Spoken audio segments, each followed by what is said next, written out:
இந்த வீடியோவை உங்களுக்கு வழங்குவோர் மாலை முரசு செய்திகள் தொலைக்காட்சியின் படிப்போம் ஜெயிப்போம் உயர்கல்வியை தேர்ந்தெடுப்பதில் உள்ள சந்தேகங்களை தீர்க்கும் நிகழ்ச்சி தினமும் மாலை 5 மணிக்கு. வணக்கம். ஃபோர்ஸ்டஸ் எட்கேஸ் வழங்கும் தமிழ்நாடு 360க்கு உங்களை வரவேற்பது நான் சலோமி. தமிழகத்தில் உள்ள அனைத்து மாவட்ட நிகழ்வுகளையும் விரிவாக பார்ப்பதற்கு முன் தலைப்புச் செய்திகளை பார்க்கலாம். திருவண்ணாமலை கிரிவல பாதையில் சாலையோர கடைகள் அமைத்தால் பொருட்கள் பறிமுதல் செய்யப்பட்டு ஏலம் விடப்படும். அடிப்படை வசதிகள் குறித்த ஆய்வின் போது ஆட்சியர் எச்சரிக்கை. கள்ளக்குறிச்சியில் வீடுகளை காலி செய்யுமாறு மிரட்டுவதாக அழுது புலம்பும் திருநங்கைகள். சுயமரியாதையோடு எங்களை வாழ விடுங்கள் என கதறல்.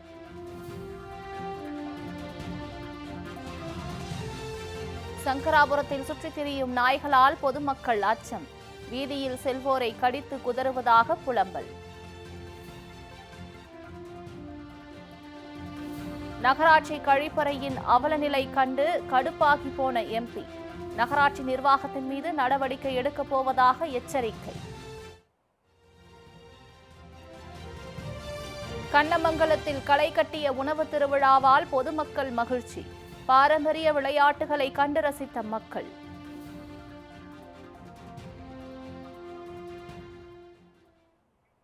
இனி விரிவான செய்திகளை பார்க்கலாம். திருவண்ணாமலையில் சித்ரா பௌர்ணமி அன்று சாலைகளை ஆக்கிரமித்து தற்காலிக கடைகளை அமைத்தால் கடைகள் பறிமுதல் செய்யப்படும் என மாவட்ட ஆட்சியர் எச்சரிக்கை விடுத்துள்ளார். திருவண்ணாமலை அருணாச்சலேஸ்வரர் கோவில் பின்புறம் உள்ள அண்ணாமலையார் மலையினை சுற்றி 14 கிலோமீட்டர் தொலைவு கொண்ட கிரிவல பாதை அமைந்துள்ளது. இந்நிலையில் சித்ரா பௌர்ணமி வரும் 11ஆம் தேதி இரவு 8:47 மணிக்கு தொடங்கி மறுநாள் 12ஆம் தேதி இரவு 10:43 மணி வரை உள்ள நிலையில் இதில் கிரிவலம் மேற்கொள்ள தமிழகம், ஆந்திரா, கர்நாடகா, கேரளா, தெலுங்கானா உள்ளிட்ட பல்வேறு மாநிலங்களிலிருந்து 40 லட்சத்திற்கும் மேற்பட்ட பக்தர்கள் பங்கேற்பார்கள் என எதிர்பார்க்கப்படுகிறது. அப்போது பக்தர்களுக்கு தேவையான குடிநீர், கழிவறை வசதிகள், பேருந்து மற்றும் ரயில் போக்குவரத்து வசதிகள், தற்காலிக பேருந்து வசதிகள், தற்காலிக வாகன நிறுத்தம் உள்ளிட்டவை மாவட்ட நிர்வாகத்தின் சார்பில் செய்யப்பட்டு வருகிறது. இப்பணிகள் குறித்து ஆய்வு மேற்கொண்ட ஆட்சியர் தர்பகராஜ் பக்தர்களுக்கு இடைஞ்சலாக கிரிவல பாதைகளில் தற்காலிக கடைகள் அமைக்கக்கூடாது என்றும் அவ்வாறு அமைக்கும் கடைகளில் உள்ள பொருட்கள் பறிமுதல் செய்யப்பட்டு அவை ஏலம் விடப்படும் என்றும் எச்சரித்தார். மேலும் கோடை வெப்பத்திலிருந்து பக்தர்களை காக்கும் வகையில் நிழல் பந்தல்கள், குடிநீர், நீர்மோர் மற்றும் மருத்துவ வசதிகள் மேற்கொள்ள உரிய நடவடிக்கைகள் மேற்கொள்ளப்பட்டுள்ளதாகவும் பக்தர்கள் விரைவாக சாமி தரிசனம் செய்ய ஏற்பாடுகள் செய்யப்பட்டுள்ளதாகவும் ஆட்சியர் தெரிவித்தார்.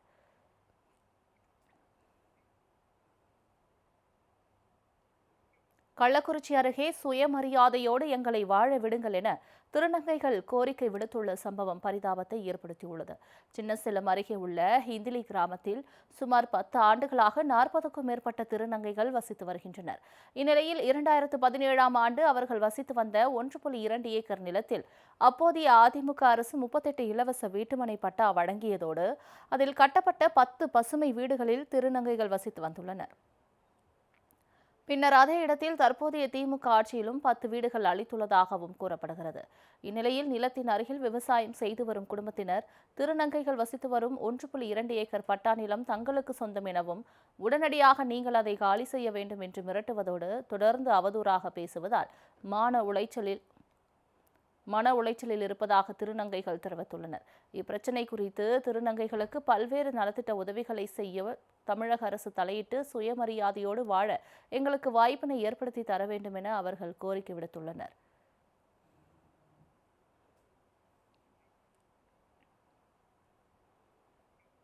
கள்ளக்குறிச்சி மாவட்டம் சங்கராபுரம் பேரூராட்சிக்குட்பட்ட நகர பகுதிகளில் சுற்றித் திரியும் நாய்களால் பொதுமக்கள் அச்சமடைந்துள்ளனர். சங்கராபுரம் பேரூராட்சிக்குட்பட்ட நகர பகுதியில் உள்ள பேருந்து நிலையம், அரசு மருத்துவமனை, காவல் நிலையம், 3 முனை சந்தித்து உள்ளிட்ட பல பகுதிகளில் சுற்றித் திரியும் தெருநாய்களின் அட்டகாசம் நாளுக்கு நாள் நீடித்து வருவதாக பொதுமக்கள் குற்றம் சாட்டியுள்ளனர். குறிப்பாக முதியவர்களையும் சிறுவர் சிறுமியர்களையும் கடித்து குதறி காயப்படுத்துவதோடு இருசக்கர வாகனத்தில் செல்வோரை துரத்தி செல்வதால் விபத்து ஏற்படும் அபாயம் உள்ளதாக பொதுமக்கள் எச்சரித்துள்ளனர். இதுகுறித்து பலமுறை பேரூராட்சி நிர்வாகத்திடம் புகார் தெரிவித்தும் எந்த நடவடிக்கையும் எடுக்கப்படவில்லை என வருத்தம் தெரிவித்துள்ள பொதுமக்கள் மாவட்ட நிர்வாகம் தலையிட்டு இப்பிரச்சினைக்கு உடனடியாக தீர்வு காண வேண்டும் என கோரிக்கை விடுத்துள்ளனர்.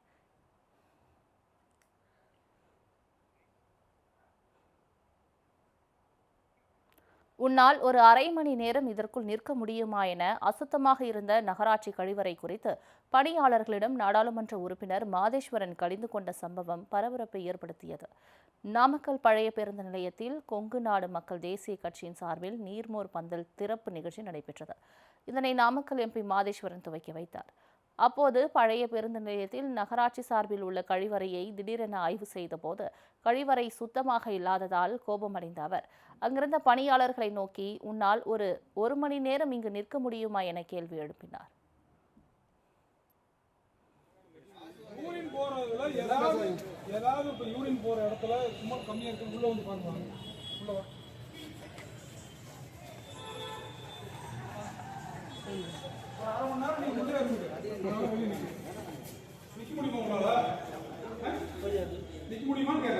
அப்புறம் எப்படி நீங்க பணம் வாங்கிட்டு போயிட்டு கொடுத்துட்டு இருக்கீங்க? உள்ளே நிக்க முடியல, எப்படி பணம் வாங்கிட்டு உங்களால நீங்க ஒரு அரை மணி நேரம் நீங்க உள்ள நின்று வாங்க பார்க்கலாம். ஒரு அரை மணி நேரம் உள்ள நின்று தம்பி, நீங்க எவ்வளவு பேர் இன்ஃபெக்ஷன் ஆகும்னு பாருங்க. நீங்க தொடர்ந்து துர்நாற்றம் கடுமையாக உள்ளதாகவும் இதனை பயன்படுத்தினால் தொற்றுநோய் பரவ வாய்ப்பு ஏற்படும் எனவும் குற்றம் சாட்டிய அவர் இனிமேல் கழிவறைக்கு கட்டணம் வாங்கக்கூடாது என கடிந்து கொண்டார். தொடர்ந்து நாமக்கல் மாநகராட்சி ஆணையாளர் சிவகுமாருக்கு தொலைபேசியில் தொடர்பு கொண்ட நாடாளுமன்ற உறுப்பினர் கழிவறையின் நிலை குறித்து எடுத்துக் கூறி மீண்டும் வருவேன், அடுத்த முறை கழிவறை சுத்தமாக இருக்க வேண்டும் எனவும் கடிந்து கொண்டார். இந்நிலையில் மறுநாள் அதே கழிவறையில் அவர் ஆய்வு கொண்டபோது அதே நிலை நீடித்ததால் கடும் அதிருப்தி அடைந்த அவர் இதுகுறித்து கடும் நடவடிக்கை எடுக்கப் போவதாக தெரிவித்துள்ளார். ஒரு நாடாளுமன்ற உறுப்பினர் புகார் தெரிவித்தும் கண்டுகொள்ளாத நகராட்சி நிர்வாகம் சாதாரண மனிதனின் புகார்களை எப்படி கையாளும் என சமூக ஆர்வலர்கள் தெரிவித்துள்ளனர். கோவை மாவட்டம் மேட்டுப்பாளையத்தில் வீடுகளுக்குள் கழிவுநீர் புகுந்து சுகாதார சீர்கேடு ஏற்பட்டுள்ளதாக குற்றம் சாட்டி பொதுமக்கள் வீடுகளில் கருப்பு கொடி ஏற்றி போராட்டத்தில் ஈடுபட்டனர்.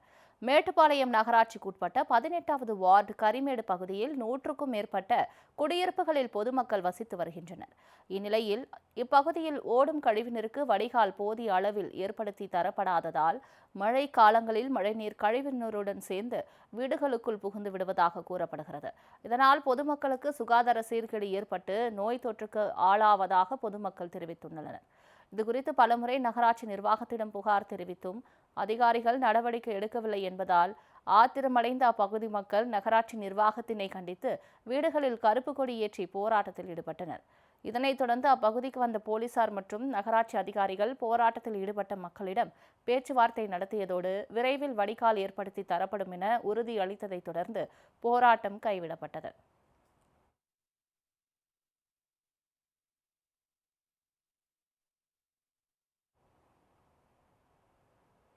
ஃபோஸ்டஸ் எட்கேஸ் வழங்கும் தமிழ்நாடு 360யில் அடுத்து வருவது ஊர் நிகழ்வுகளை விரைவாக வழங்கும் உள்ளூர் எக்ஸ்பிரஸ்.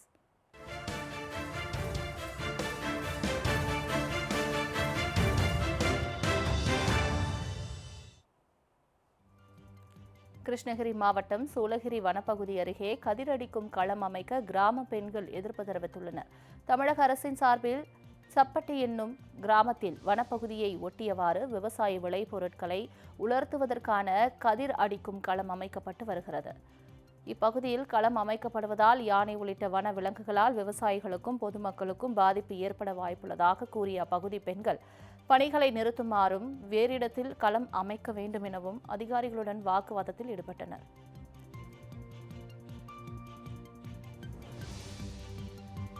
தஞ்சை மாவட்டம் கும்பகோணத்தில் விளையாட்டு மைதானத்தை வீட்டுமனைகளாக விற்பனை செய்யப்படுவதாக கூறி பொதுமக்கள் அரசியல் கட்சியினர் போராட்டத்தில் ஈடுபட்டனர். கும்பகோணம் மாநகராட்சிக்குட்பட்ட சீனிவாசா நகரில் விளையாட்டு மைதானத்திற்கு இடம் ஒதுக்கப்பட்டிருந்த நிலையில் அதனை வீட்டு மனைகளாக விற்பனை செய்ய சிலர் முயன்று வருவதாகவும் அதற்கு மாநகராட்சி நிர்வாகம் அங்கீகாரம் கொடுத்துள்ளதாகவும் கூறப்படுகிறது.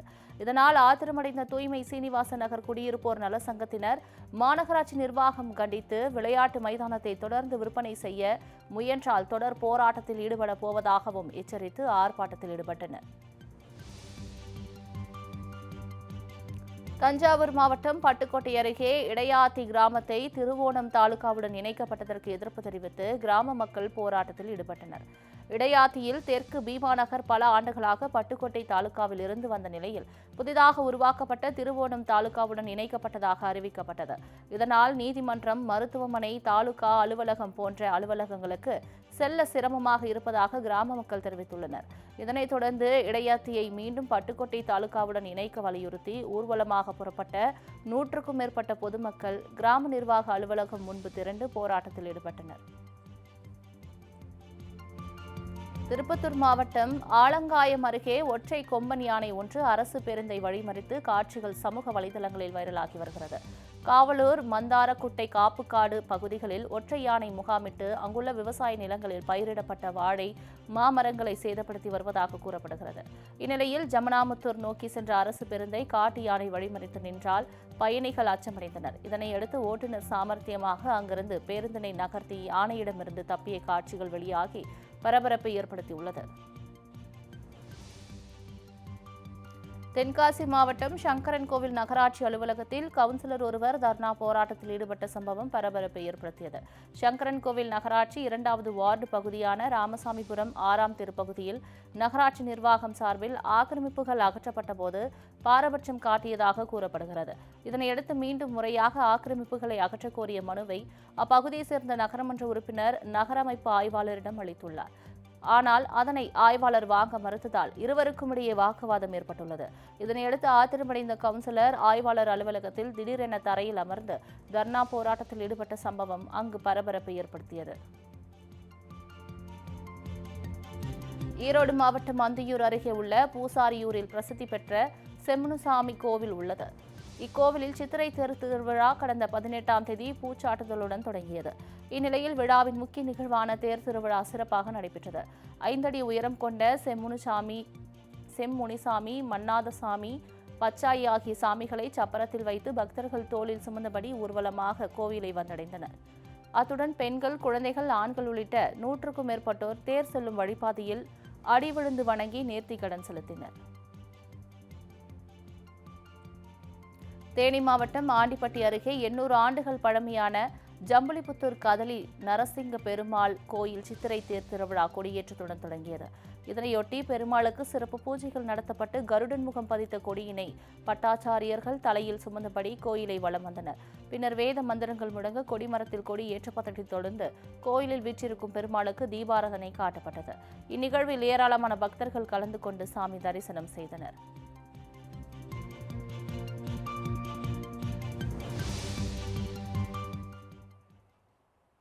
ஃபோஸ்டஸ் எட்கேஸ் வழங்கும் தமிழ்நாடு 360யில் மாவட்டங்களில் நடந்த விளையாட்டு செய்திகளை வழங்க வருகிறது விளையாட்டு களம்.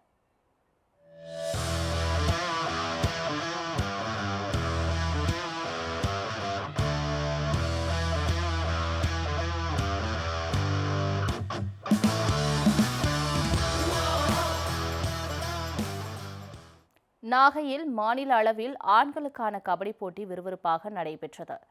நாகை அக்கரைப்பேட்டை கபடி கழகம் சார்பில் மாநில அளவிலான 13ஆம் ஆண்டு கபடி தொடர் போட்டி நடைபெற்றது. இதில் திருவாரூர், திருச்சி, தஞ்சை, நாகை உள்ளிட்ட 10 மாவட்டங்களைச் சேர்ந்த 50 அணிகள் பங்கேற்று விளையாடின. தொடக்கம் முதலே விறுவிறுப்பாக நடைபெற்ற இப்போட்டியில் பல்வேறு அணிகள் களமிறங்கி தங்களது திறமைகளை வெளிப்படுத்தினர். குறிப்பாக சந்திரபாடி அணியுடன் சின்னூர், புதுப்பேட்டை அணியினர் விளையாடிய நிலையில் சந்திரபாபு அணியினர் 22 புள்ளிகள் பெற்று வெற்றி பெற்றனர். இதேபோல் கல்லார் அணியுடன் நெய்வேலி கபடி அணி மோதியதில் கல்லார் ஒன் சிஸ்டம் அணியினர் 28 புள்ளிகள் பெற்று அடுத்த சுற்றுக்கு முன்னேறினர். பொதுமக்கள் சற்றும் விறுவிறுப்பு குறையாமல் போட்டியை உற்சாக கரகோஷத்துடன் கண்டு ரசித்தனர்.